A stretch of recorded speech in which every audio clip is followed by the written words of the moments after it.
Protect your self, follow Ayurveda for life. Hello दोस्तों, कैसे हो आप सब लोग। तो इस वीडियो में आज हम चर्चा करेंगे जो आजकल आई फ्लू चला हुआ है उसके बारे में।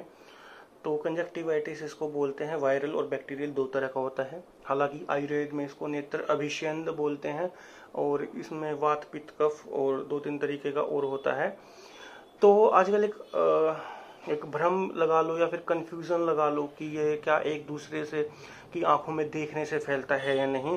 तो मैं आयुर्वेद के माध्यम से इस कंफ्यूजन को क्लियर करने की कोशिश करूंगा ताकि आप भी संभल के रहें। तो अगर आयुर्वेद के हिसाब से देखा जाए तो यह बिल्कुल एक व्यक्ति से दूसरे व्यक्ति में फैलता है। ठीक है, तो मैं अभी एक आयुर्वेद की इमेज भी दिखा देता हूँ। योग रत्नाकर में यह दिया गया है, तो मैं वहां पढ़ा देता हूँ सबसे पहले।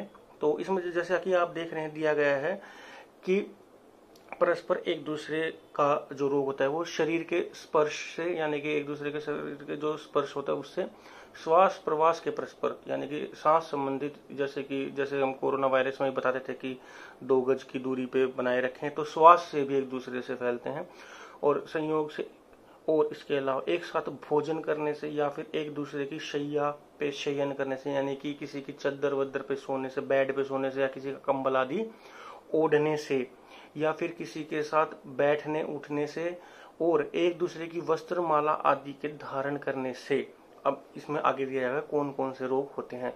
तो कुष्ठ रोग होता है, यानी कि जो स्किन डिजीज होती हैं वह, उसके अलावा ज्वर जो होता है, बुखार जो आपको पता ही होगा, वायरल जो होते हैं एक दूसरे से कितने, कई बार मौसम आते हैं तो एक दूसरे से कितने फैल जाते हैं। उसके अलावा जो होता है शोष रोग, यानी कि सूखा रोग होता है, इसको सूखा रोग बोलते हैं। उसके अलावा नेत्र अभिषेंद, जिसके बारे में अभी हम चर्चा करते हैं, कंजक्टिवाइटिस जो होता है, तो यह भी इसमें साफ साफ दिया गया है। उसके अलावा शीतला आदि रोग जो अर्टिकेरिया होता है, आपको पता है माता रोग जिसको बोलते हैं, भी एक दूसरे से फैल जाता है, एक मनुष्य से दूसरे मनुष्य को हो जाते हैं। तो इसमें भी आपने देख ही लिया है, तो किसी तरह की कोई कंफ्यूजन नहीं रहनी चाहिए, क्योंकि ना से कोई चीज, अगर कोई बीमारी भाई होती हो ना होती हो वह चीज अलग है, लेकिन बचाव ही सबसे महत्वपूर्ण है।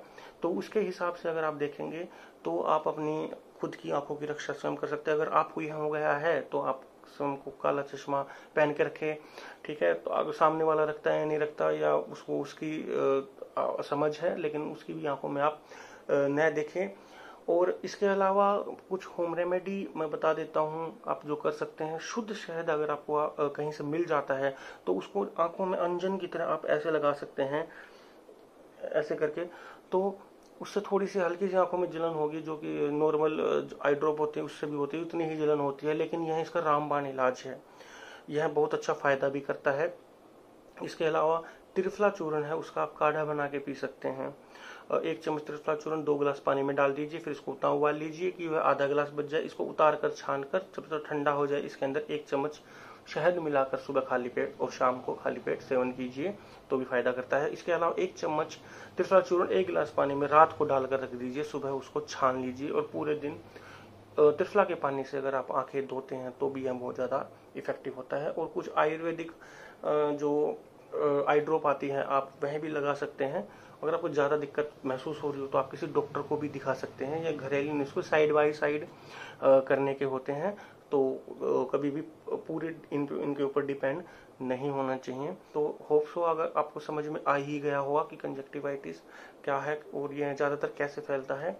और अगर आपको कोई भी चीज़ समझ में ना आई हो तो आप कमेंट के माध्यम से पूछ सकते हैं। वीडियो अच्छी लगी तो उसको लाइक एंड ज़्यादा से ज़्यादा शेयर भी कर दीजिएगा। और अभी तक हमारा यूट्यूब चैनल अभी तक आपने सब्सक्राइब नहीं करा है तो आप हमारे यूट्यूब चैनल को भी सब्सक्राइब कर सकते हैं। धन्यवाद।